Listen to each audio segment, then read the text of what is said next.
Hey guys, welcome to Rising Vibrations. I'm Inga. It's time for all of us to think about, let's say, becoming or being a bit more sexual. I think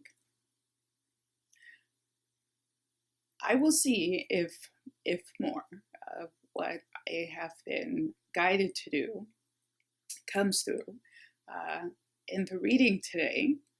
But I think for Sagittarius, it's important, and we're going to play with this today. Okay, just to let you know before we start off, this is real. This little beauty mark, I hide it because I've hated it since I was a child. I have, markings on my body, no tattoos, but markings, and this one is real too. I thought it was appropriate for the makeup today because we are going to talk about Cleopatra. I have a purpose for all of these readings. I think some of you are gathering what we're doing here.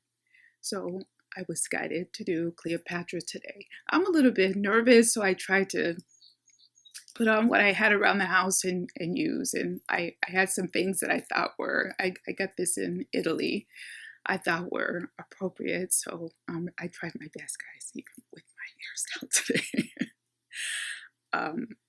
What did I want to say? There was something very specific I wanted to talk about. All my birthmarks. I don't want to show too much of my palms for palm readers out there or have anybody try to do anything hokey, but I come from a line of holy people. My great grandmother was a medicine woman. So she was a diviner. So I have this one here, and believe it or not, I have another one here, and I have this here. I cover these, and I have a blue birthmark. It's actually blue here, but I hide it. I hold on with a lot of makeup, but we won't go into that right now. Okay, enough about me. I just think it's important to kind of the validity of the readers that you're working with. I don't need the cards. I use the cards. I'm a diviner, and I know who I am, but I like the cards, and they're good for this forum. But let's get started about Cleopatra. I'm going to read a little bit, and then we're going to start talking about Cleopatra. Hang with me.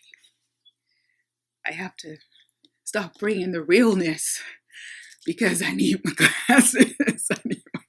So, okay, we're talking about the sexual siren people. We need this right now, especially Sagittarius. And I hate reading. I think you all know that. I'm not very good at it, but okay. The sexual siren, or the siren, is the most ancient seductress of them all. Her prototype is the goddess Aphrodite. It is her nature to have a mythic quality about her, but do not imagine she is a thing of the past or of legend in history. She represents a powerful male fantasy of a highly sexual, supremely confident, alluring female, offering endless pleasure and a bit of danger. Okay, let's stop there, because I'm pretty sure a lot of us can feel like that at times in our life, but most of us have a problem with that, especially as we start to age and we go through these phases of the feminine, of being the maiden, and then the mother, kind of middle age, and then the crone, the old woman. And especially our society doesn't really support this. Like once you get over a certain age, or if you don't have a certain look of what is typically sexy, you don't feel sexy. You don't even try to harness this energy. Moms, think of moms after they have their baby or when they're pregnant. A lot of women probably have issue with feeling sexy. But it's an important part of who we are, male and female. You guys, I don't want to, I always feel like I start to get too preachy or too technical, but I'm trying to do it for all types of audience here. So let's keep going. In today's world, this fantasy can only appeal the more strongly to the male psyche. For now, more than ever, he lives in a world that subscribes his aggressive instincts by making everything safe and secure. A world that offers less chance for adventure, risk than ever before. So this reading is for male and for women. Don't feel like if you are a man and you came across the channel, it's like it doesn't fit, you know. No, Cleopatra is alluring to all of our fantasies, male and female. As a male, I find the whole scenario so damn sexy just to think about.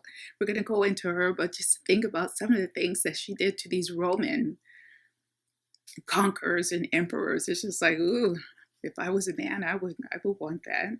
Even if my woman wasn't like that all the time, I would like if she channeled some of that energy.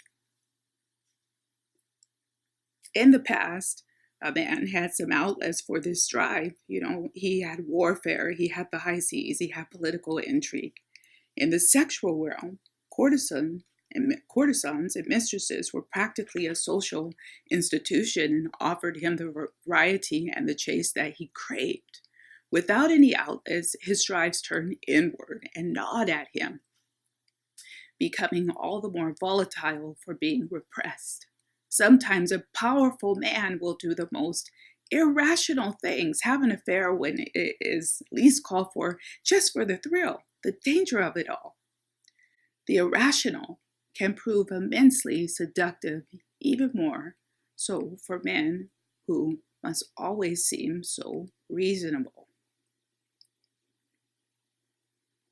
If it is seductive power you are after, the siren is the most potent of all. She operates on a man's most basic emotions, and if she plays her role properly, she can transform a normally strong and responsible man into a childish slave.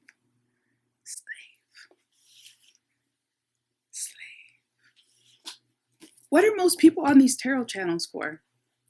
A diviner or holy person in Native American culture was a person who could divinate. They could tell people where lost things were. They could tell about war parties, the outcome of war or hunt.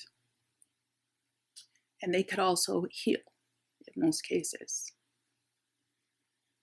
We don't see that so much in society. We see versions of it, but that's ultimately how I have lived my life, even with working in my field, predicting things professionally. We're going to go ahead and start to get into it. I hope you guys stay here for the next part, and I hope you enjoy it. If you have any questions, leave them below. Okay, enjoy. Cleopatra was born between 69 and 30 BC and is one of the most famous women of all time.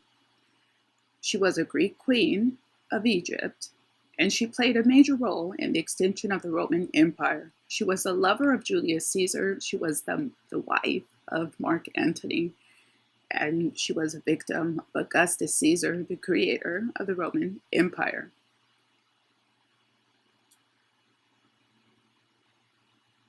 She was on, they don't really have very many depictions of her, but they do have her on some coins and some busts that were reportedly made in her lifetime. And apparently she had a very prominent nose and a large forehead. But despite these flaws, she was one of the world's most famous seductresses. So even still, we have this ideal of what beauty is. She had a prominent forehead and a big nose. Could be an eagle nose, who knows? Doesn't matter. Who's to say despite these flaws? We all have flaws. And we have to learn how to embrace them. Cleopatra VII ruled Egypt for 21 years, a generation before the birth of Christ. She lost her kingdom once, regained it, nearly lost it again, she amassed an empire, and lost it all. A goddess as a child, a queen at 18, at the height of her power, she controlled virtually the entire eastern Mediterranean coast. The last great kingdom of any Egyptian ruler. For a fleeting moment, she held the fate of the Western world in her hands. She had a child with a married man and 3 more with another. She died at 39, which back then, I think that was pretty old. Catastrophe reliably cements a reputation, and Cleopatra's end was sudden and sensational. Fierce, voluptuous, passionate, tender, wicked, terrible, and full of poisonous, rapturous enchantment. That's what Nathaniel Hawthorne wrote about Cleopatra in 1858. Sounds like he had a little bit of fantasy going on, didn't he? I like that rapturous enchantment. Shakespeare made her into a romantic heroine, described her as a magnificent creature with a burning soul and deep love for Mark Antoni. Okay, let's get on with this. I want to start to get into the good stuff. So, very little evidence about Cleopatra exists. Most of what we know about her today is based on a biography written by Plutarch 200 years after her death. Early accounts of her life were given that the anti-Cleopatra, pro-Roman slant promoted by Octavian. They didn't like her because they were like, this little bitty came here and snatched 2 of our leaders. A foreign woman at that. She had to be, a whore. Other accounts of her life are mostly malicious, lack reliable sources, and were written centuries after her death.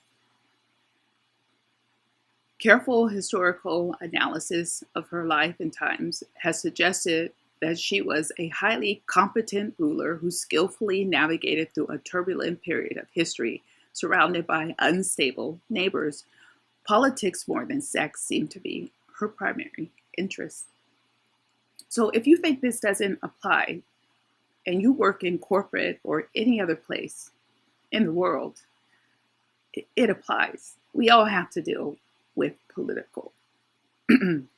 We all have to deal with political intrigue or politics in the workplace. You can use this in more ways than one. Earlier, Cleopatra had a fling with Julius Caesar. After Caesar became the dictator of Rome, he arrived in Egypt during the civil war between Cleopatra and her brother, Ptolemy. Caesar came to claim the debt Egypt owed Rome, and Cleopatra saw in him a chance to win back her kingdom and expanded into Syria, Palestine, and Asia Minor. Her alliance with Caesar seems to have been strategic, romantic, and sexual. For his part, Caesar made little mention of Cleopatra in his accounts of the Alexandrian Wars, so he had been there before to conquer Alexandria. And apparently, he had already hit that with Cleopatra. Who knows how much she helped him? She had to have helped him in some capacity while he was there, even though the Romans were quite competent at conquering. Remember, Caesar himself said, Vidi, vici, vici. I came, I saw, I conquered. But when he got back home to Rome, he doesn't talk about her too much. He's probably like, oh, that chick, they had there's a guy, Ptolemy, a young guy, I think he was much younger than her, the ruler of Egypt. And he was like, oh, he had this sister. He didn't care. So he comes back now to get their money. Remember, they had all the gold and all of these riches there. And he comes back to give money for all the wars that Rome was fighting and all the fronts. They needed money. So he goes back to get the money. Caesar initially didn't want to have anything to do with Cleopatra, but he was delayed in his return to Rome by unfavorable winds. According to Plutarch's version of events, she had herself rolled up in bed sheets and delivered to Caesar, who was so besotted with her he orchestrated a reconciliation between Cleopatra and her brother. And then he had Ptolemy kill his former partner, Pothinus. So these two are just scheming in the background. In some accounts, she was rolled up in a carpet, and then they rolled her out in front of him, and I think she was naked. And she fell at his feet and crawled up his legs. This is another legend. And if he had her before, I'm not sure why he wasn't interested in her, but I guess, he was a philanderer. He was an emperor, and he was probably having everything he wanted anywhere. He had already had her. He had already conquered her. Vidi vici vici. Who knows?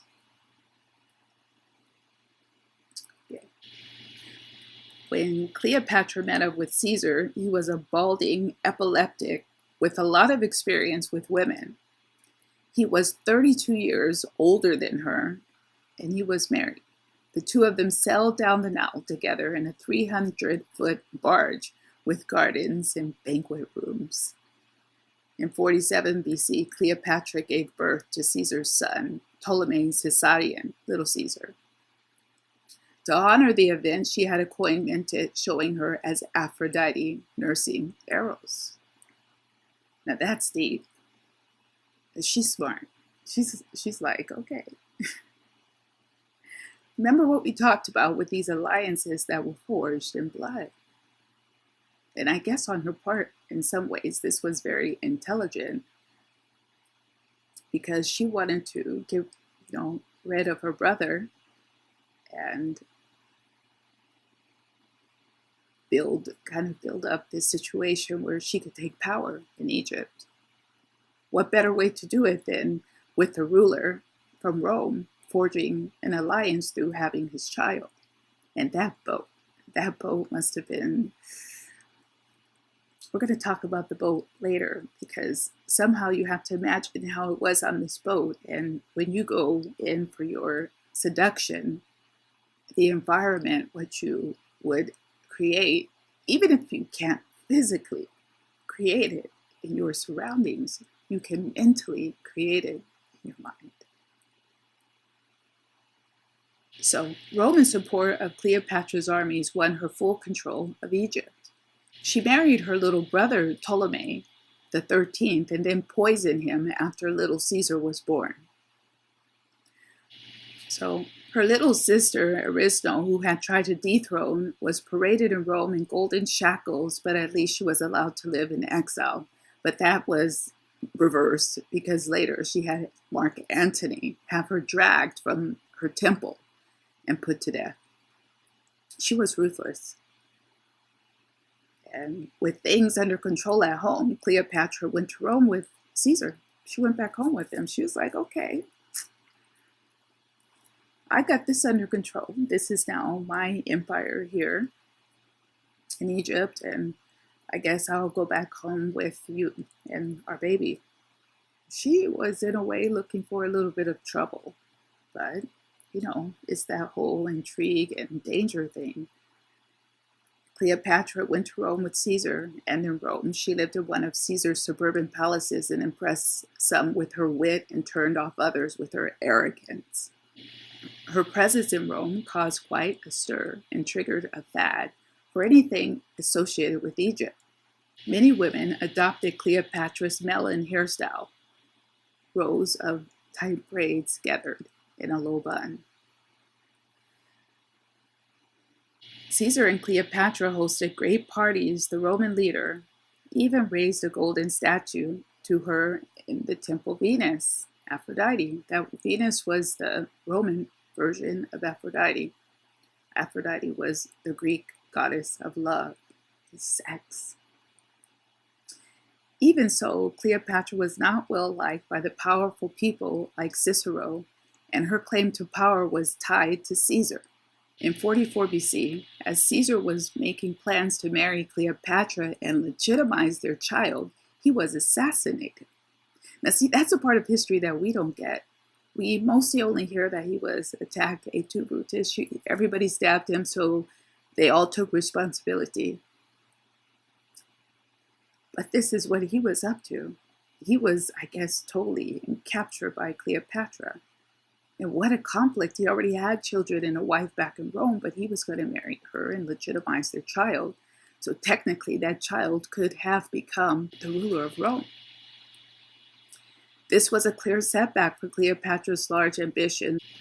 Caesar's nephew, Octavian, was named his heir, not Ptolemy Caesarion, little Caesar, her son. So wait a minute. I guess she was running back to her empire in Egypt as quickly as her feet could carry her, because that had to be really dangerous for her to be there after he was assassinated. As soon as she heard, she was probably packing up her baby and getting the hell out of there, pounding sand. As Octavian, Mark Antoni, and Lepidus battled Cassius and Brutus for control of Rome, Caesar returned home to Egypt at a time when it was suffering a famine and a plague. So all hell breaks loose in Rome when Caesar was assassinated. And she's like, oh, bad idea. While she was away, her brother died, and Egypt was under the rule of an impostor pretending to be Ptolemy the 13th. Now, that's a little bit weird because I thought they said she poisoned her brother, but maybe it was another brother who she left in power. And then it looks like a fraudster came up and posed like the brother that she had murdered.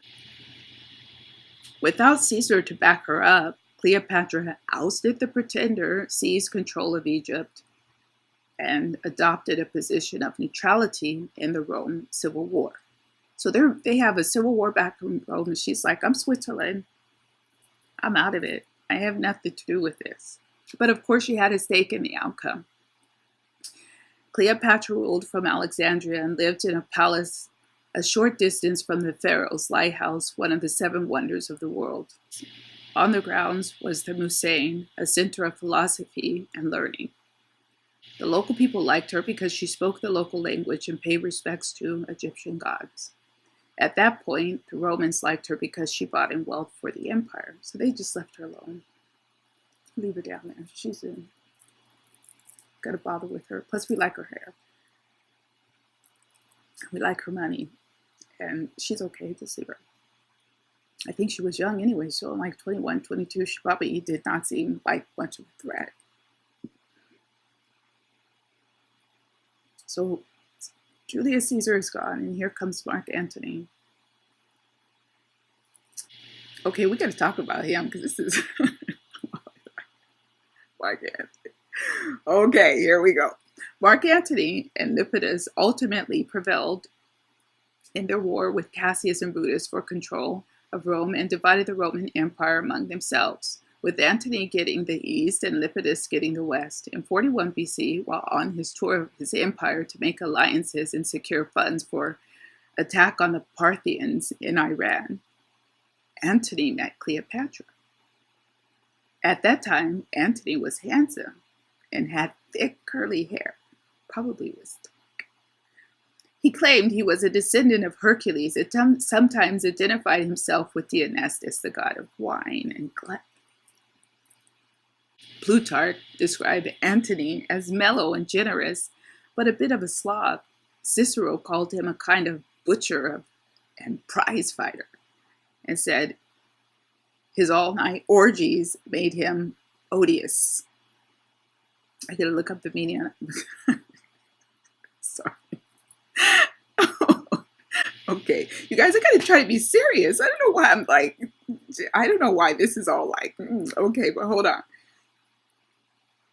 So let's go back over that. Plutarch described Antony as mellow and generous, but a bit of a slob. Cicero called him a kind of a butcher or prize fighter and said his all-night orgies made him odious. He also had a reputation for getting so drunk at all male parties that he threw up in his own toga. That was like a little wrap that they used to wear. So, let's go. So Mark Antoni calls a truce where he splits up the kingdom, because this was a massive area. I'll put up a map later so you can see it. So he divides it with Lepidus. And now he's going to get money to fight the Parthians in Iran. And he's going, of course, to Egypt with all the gold and all of this.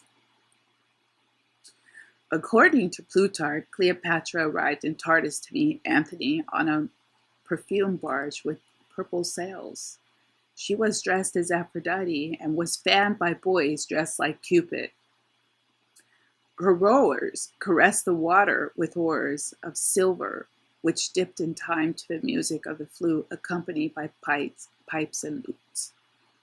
Instead of a crew, the barge was lined with the most beautiful of her waiting women, as near it and the Graces, some at the steering oars, others at the tackles of the sails. And all the while, incredibly rich perfume exhaled from the innumerable censers with wax from the vessel to the river banks. So she's going for the full program. She's really trying to impress him. She's put a lot of time and thought into this. This is all part of the seduction. All of it. And Cleopatra welcomed Antony into her bedroom, whose floor was covered with 1.5 feet of rose petals. In some rooms of her palace, she hung nets scented with various fragrances. As a gift, Antony gave Cleopatra Turkey's Mediterranean coast, the western part of Asia Minor, and parts of Syria, Phoenicia, Jordan, and Cyprus. So I guess she was very good at whatever she was trying to achieve there with her seduction, because he gave her all kinds of shit. Oh my God, I wonder what she did to that man. Obviously, it was good for him. So Antony returned to Egypt with Cleopatra, where he hunted and gambled and engaged in childish pranks. For the fun, the couple went slumming in bars of Alexandria, disguised as slaves. So they're all out. They're having a ball.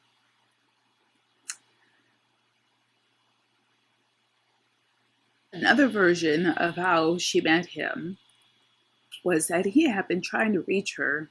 He had written letters to her. He had his friends write letters, and she just ignored him.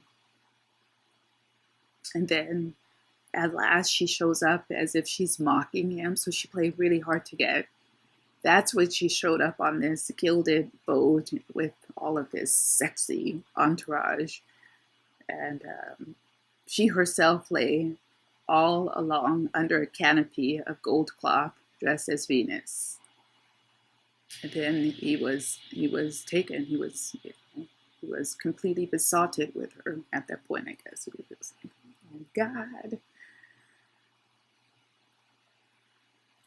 Cleopatra seemed to be genuinely in love with Antony, while for Antony, they say he was enslaved by her seductive powers. And he treated her like a monarch of equal stature. He put her on the same level. And they were together for approximately 11 years, but he was away on military campaigns as well. She had 2 children with him, 2 girls, I'm sorry. She had 2 twin girls, which is very interesting. And then she had a boy.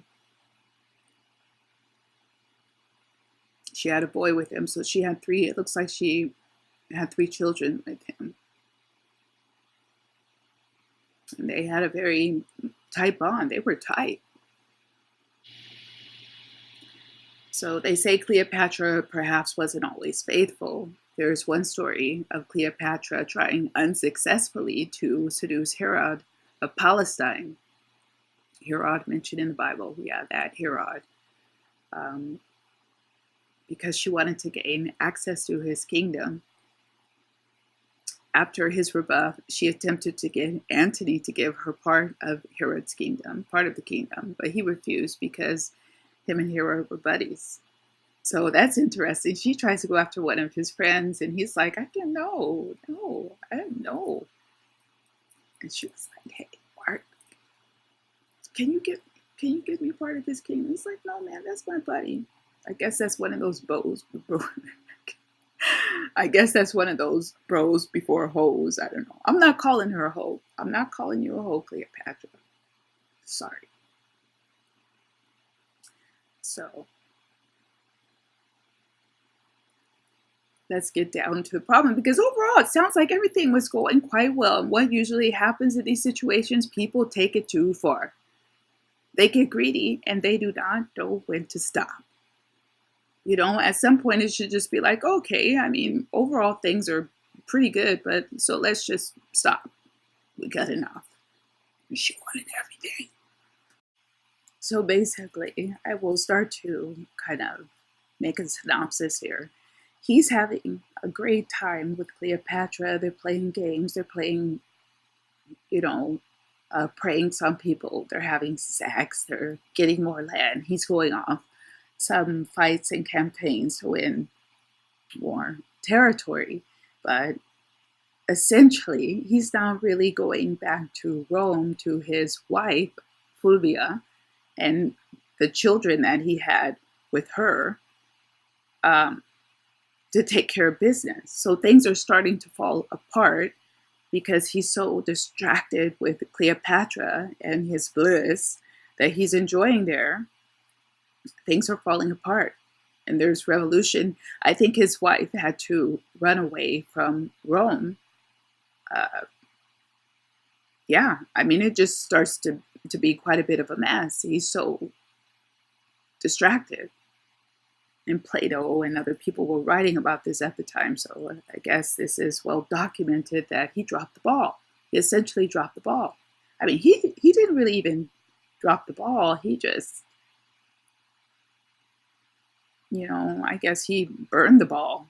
He's like, forget this. I'm not dealing with this. Why should I give myself that headache? I'm too much in love. When the time came for him to set out for war, he took a garland from the sacred olive, and in obedience to some oracle, he filled a vessel with the water of clepsydra to carry along with him.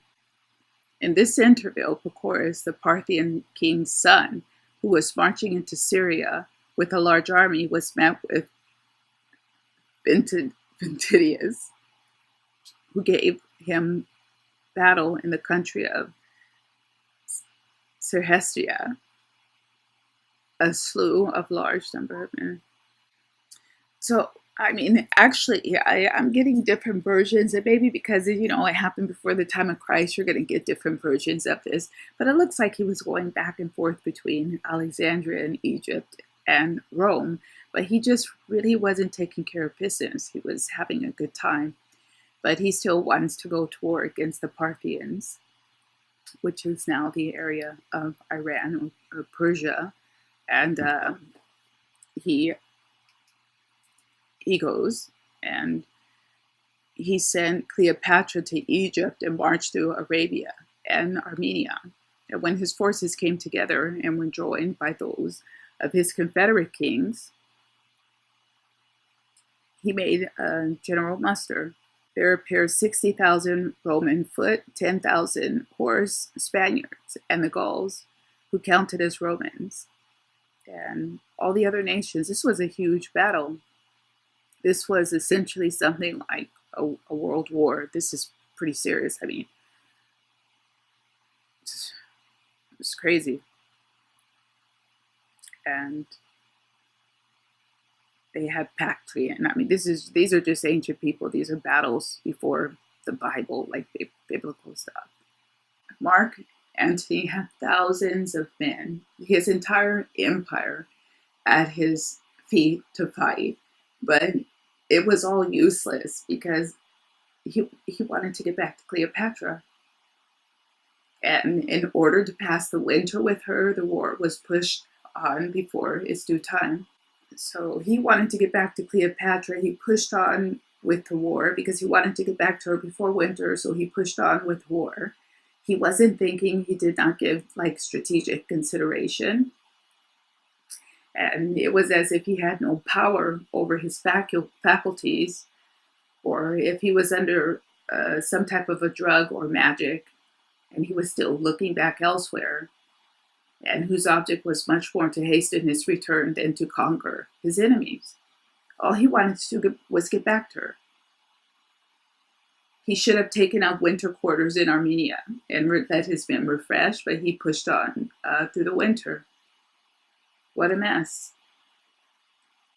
So the Parthians defeated the Romans. There was famine, all kinds of problems. And, I think it's really too bad that he couldn't think about the fact that if he would lose that war, he would not be able to continue with Cleopatra. He lost the war and against the Parthian Empire and the Kingdom of Armenia, and in the donations of Alexandria. This is sounds like a proclamation. Cleopatra's children, with Mark Antoni, were declared rulers over various erstwhile territories under Antony's authority. This event, along with his marriage to Cleopatra and the divorce of Octavian's sister, Octavia Minor, led to the final war of the Roman Republic. So, Mark Antony was married to the ruler of Rome, Octavian's sister, and he divorced her for Cleopatra and declared their children rulers. Sounds like a pretty brazen move. After engaging in a war of propaganda back in Rome, Octavian forced Antony's allies in the Roman Senate to flee Rome in 32 BC and declare war on Cleopatra. The naval fleet of Antony and Cleopatra was defeated at the 31 BC Battle of Actium by Octavian's general Agrippa. Octavian forces invaded Egypt in 30 BC and defeated those of Antony, leading to his suicide. When Cleopatra learned that Octavian planned to bring her to Rome for his triumphal procession, she committed suicide by poisoning, with the popular belief being that she was bitten by an asp, this black snake. So, she pretty much went for it. There's not much you can say about how she lived her life. She was a vamp, but I think she was, you can't even really say she was a vamp. She was a lot of things. She was obviously strategic, and she used her feminine power to persuade, I would say, the most powerful men in the world to do what she wanted until she went too far. Now, she was 39 when she died, so you can imagine that she was probably getting on a bit in age and may have, in some respects, lost some of her sexuality in terms of her beauty, what we would see as beauty. They also said that her teeth were rotten, so I'm not sure if that had anything to do with it. Maybe on some days she wasn't up on her game because she had a toothache. I don't know. I don't want to be rude. But she was a powerhouse. Cleopatra was a powerhouse. There's no doubt about it. And you find a lot of people who think that they're reincarnates of her. When you are this much of an influential figure, I think the energy becomes in and of itself like something that can be spread amongst the masses, because you find a lot of different people who say that they're incarnates of her. How could that be? I think in some ways it could be possible. Don't forget that she was also supposed to be a god or linked to the gods. They believe themselves to be gods. And we cannot judge these cultures and how they perceive the world and their perception of things. Maybe they were gods incarnate. Maybe they were gods. We don't know. We can only speculate, and we can say by logic, oh, this is impossible, but she was supposed to be a descendant of a god. So perhaps her energy can be emulated throughout time.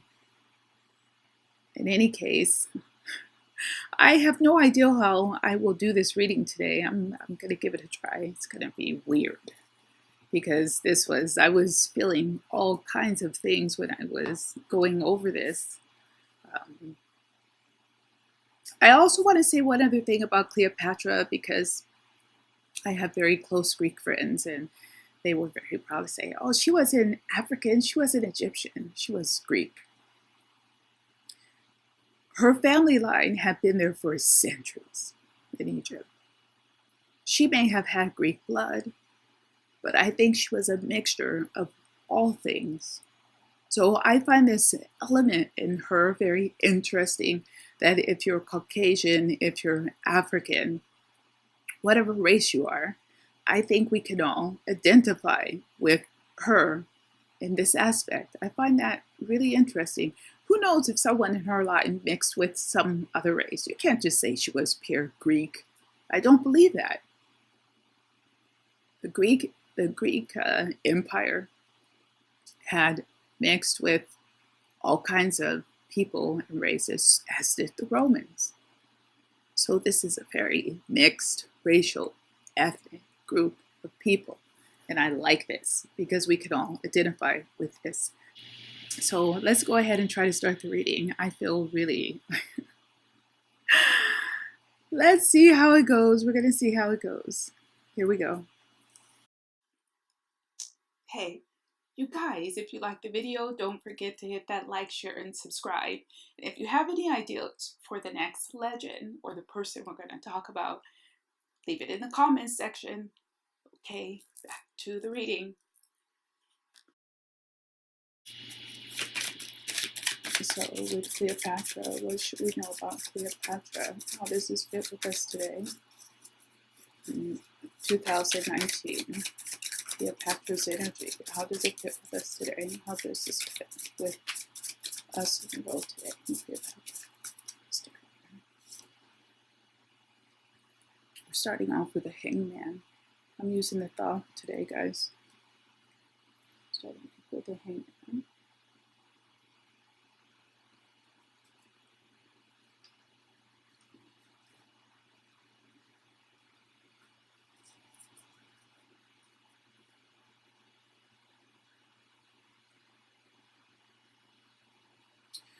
I'm getting from this flexibility, which is for me quite unusual. I haven't really thought of this in this way before.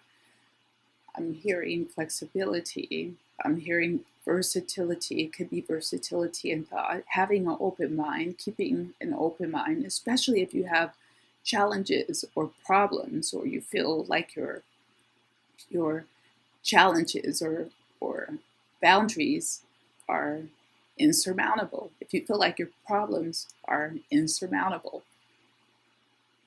I think there's a key here with this major arcana, the hangman, because you can imagine. We start off with them saying that she was her brother had taken power. Now, how she achieved power, of course, we can question. We could probably judge. But in a way, we can't judge it because that was a different time. I think at one point she married her brother. I mean, this was we can't even conceptualize how these people thought about those kind of things like killing your brother or sister. Normally, you shouldn't do that. Of course, we know. But this was a different time. But she had so many challenges to overcome, and she never gave up. She was always looking for an angle. She was always looking for a way to achieve what she wanted and to achieve ultimate power. She was always pushing the boundaries. And in order to do this, you would have to keep modulating how you're thinking.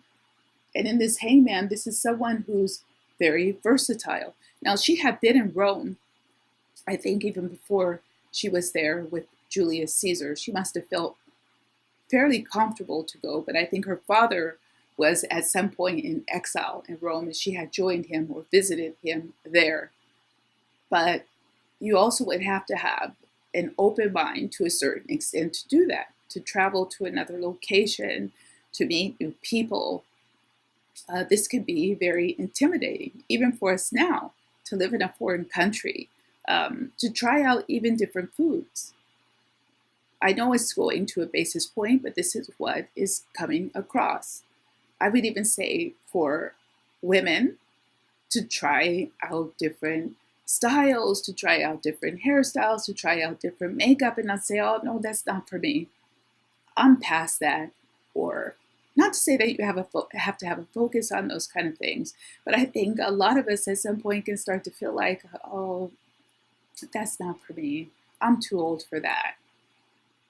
I wouldn't look good in that. Why should I try to make myself up? Why should I try to look sexy? That's a part of this, especially for Sagittarius, because these readings are for everyone, but there is a special focus for Sagittarius. I know as a Sagittarius female, sometimes I can, be a bit of a tomboy, or I don't like to dress up, or I think, oh, someone trying to be sexy is a bit ridiculous. It's like, what?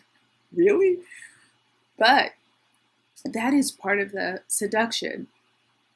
That is part of the seduction. And I will even say that without trying to sound bossy or tell anyone what to do. Even on those days where you feel really ho-hum and like, oh, I don't want to get up and I don't want to get dressed and I don't want to, make myself look great. Do it. Those are the very days that you should do it. And in a way that's also keeping an open mind. You don't feel like doing something, but you challenge yourself to do it. You challenge yourself to do it. Let's see what else is coming through. What can we learn from this energy of Cleopatra? What can we learn from Cleopatra and her life? What can we learn from Cleopatra right now in 2019? The truth of the matter. What can we take away? We have the Prince of Pentacles. I'll show it here. I'm getting right away with this self-preservation. Self-preservation. When is this going to come into focus?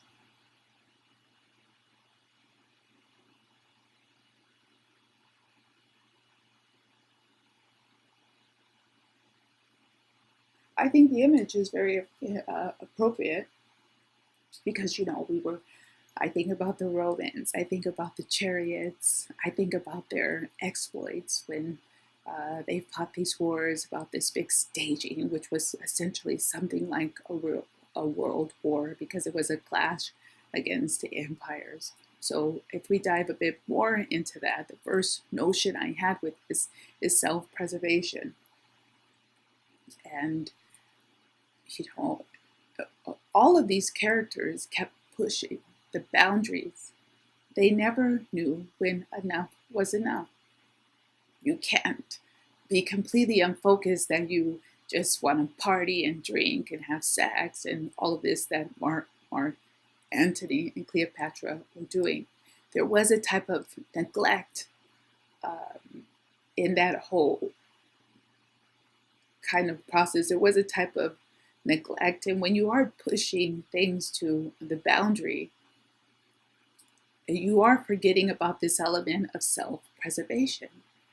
And I think we do this in our lives in a lot of different ways, pushing the boundaries, not just outside of ourselves, but also within ourselves, also how we eat, how we take care of ourselves, things like this is also something. I'm losing it a bit now. What was this with self-preservation?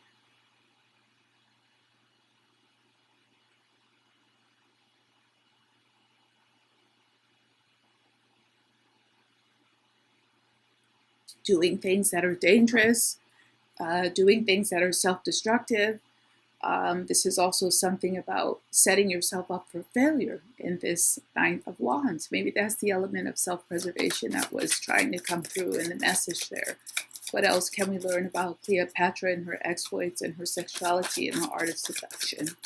What can we use? What can we use? What can we take away right now? What can we take away right now? What can we take away?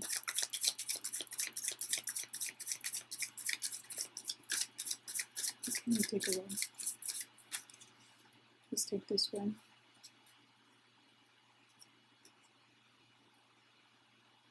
We have the Queen of Swords.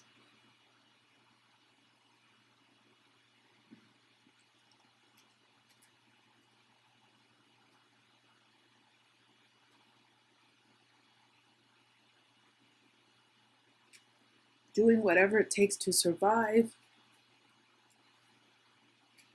Doing whatever it takes to preserve your state or situation in life. I don't know why that's coming through, but for those of you who are fed up with your work, with your job, and you feel like, you know what, I had enough, I'm out of here, I quit, in this abruptness, like you don't think it through, you don't think an action through, you are led by your emotion, you're not led by logic. And in that split second, you make a decision that probably you would not have made if you had a calmer mind. This is what I see in this Queen of Swords. This is someone who's acting without totally thinking things through. So there's a need to, again, back to this self-preservation or survival, that you avoid these situations or putting yourself in these situations where you know you might act abruptly versus thinking things through and like quit your job or even quit a relationship. What else is here? I keep getting doing what you have to do to survive. I don't know why this is coming. Doing what you have to do to survive. Whatever it takes. Whatever it takes.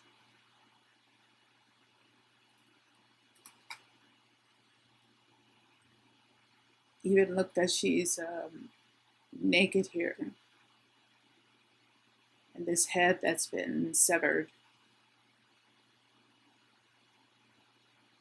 Ruthless. This is what I look for. Ruthless. There's a ruthless aspect to the energy. Quite ruthless. Calculated here as well. Calculated with this hangman. One single goal. One single purpose here with the Prince of Pentacles. This is a single purpose, single goal.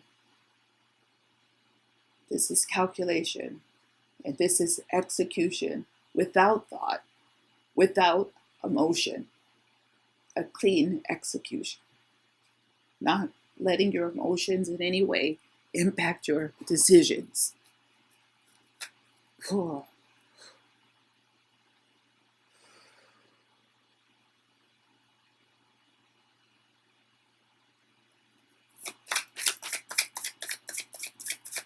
What else can we take away from this reading about Cleopatra today?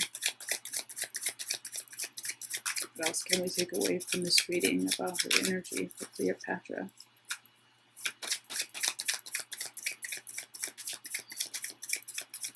This is for all signs. Okay, we'll take that one. We have Major Arcana, the Magician.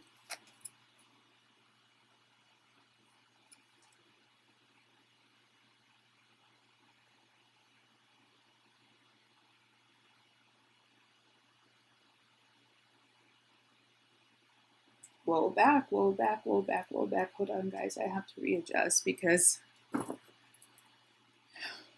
this is like what we talked about with Cleopatra being a descendant of the gods and that she was considered to be a god. So this is like a reinforcement. Like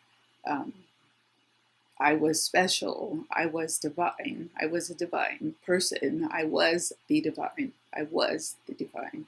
But I would like to know what we can take away from the energies of Cleopatra. You guys, I have to slow down just a little bit here.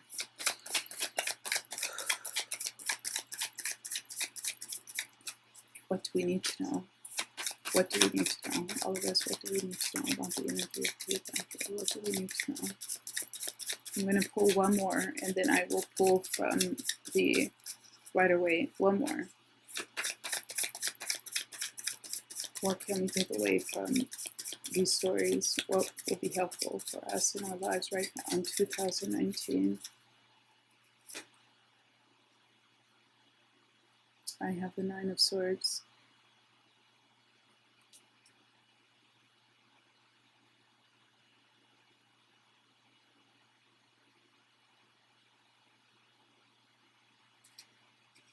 I'm only getting that life is not easy. This wasn't easy. Life is not easy. If you have something that you want, you have to seize it. You have to take it. You have to fight for it without guilt, because normally this is a card that would signify guilt in the aftermath of something that you've done or even something that you've planned. But what's coming through is you have to be single-minded with single purpose. And at that point that you go after what you want and you achieve it, there's no room for guilt. There's no room for regret. This is also regret. So the energy is quite hard. I would like to try to pull it back just a little bit. Just a little bit. We're going to just pull it back a little tiny bit and go back over the cards again. See what else they're indicating. It's just a confirmation of the energy for us right now. In 2013, I say in 2013 and 2019. Ooh, hold on, guys.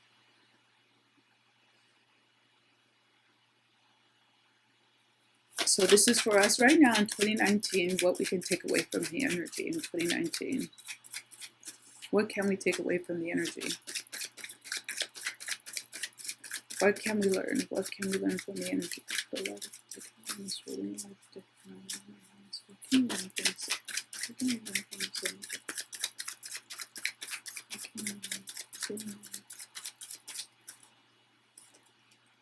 We have the Queen of Cups.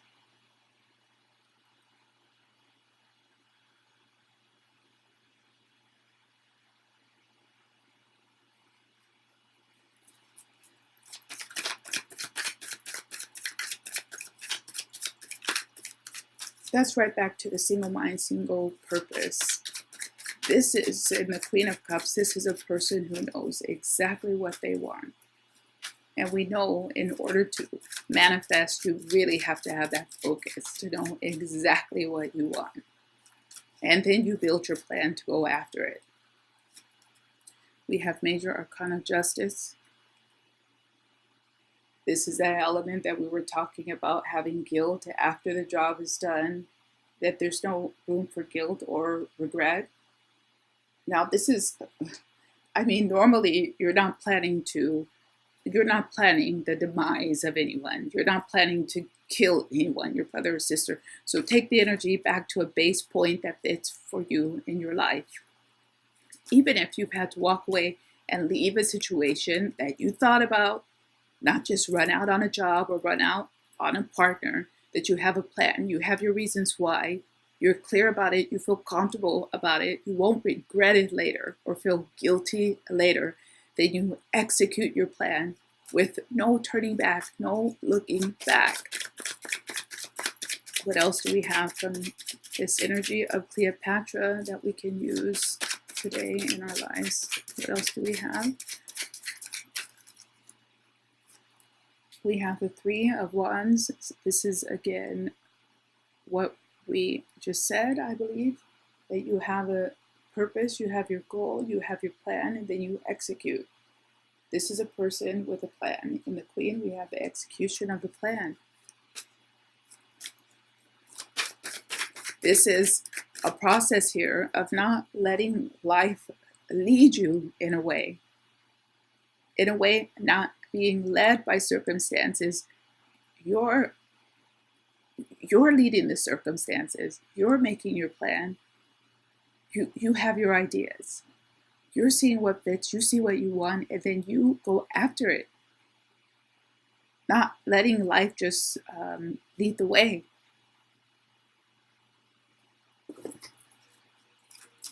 I guess not letting outsiders lead the way. I don't know if that's also what that means. And then we're going to try to pull through for all the signs because I keep feeling a little bit like I'm neglecting the other signs. Let's see what we have. 2 more cards, guys. Major Arcana, the Tower, on top of the Magician. Yes, we know that in those cases, in this situation with Cleopatra, was, pretty hectic, I guess you could say, because she did commit suicide, and her man committed suicide, and her children were taken as well. She pretty much lost everything. But I think it also depends on how you get what you have, what you pursue, the reasons why. Normally, you shouldn't have guilt or regret about the things that you do in life. So if you're running around doing crazy stuff, like, I'm not trying to judge, but if you're running around doing crazy stuff, like having your sister dragged out of a temple and executed in the street, killing your brother and all that other stuff is pretty bad. But okay, back to the basis point. In real life, normally if you're doing nefarious things, you can probably expect a eventual not so positive result for you. It's about the laws of karma and dharma and things like that here. You reap what you sow.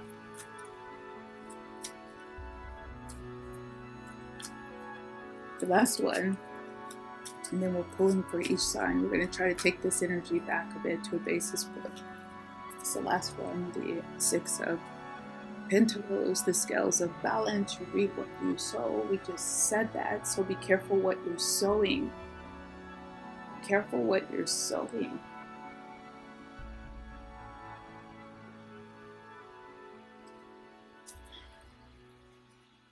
Okay. So, hey guys, I did start the readings for all the other signs. I did Sagittarius. Sagittarius, you had an amazing reading, but I was guided to stop for today. I will try to get back to the readings based on this at a later stage. Thanks.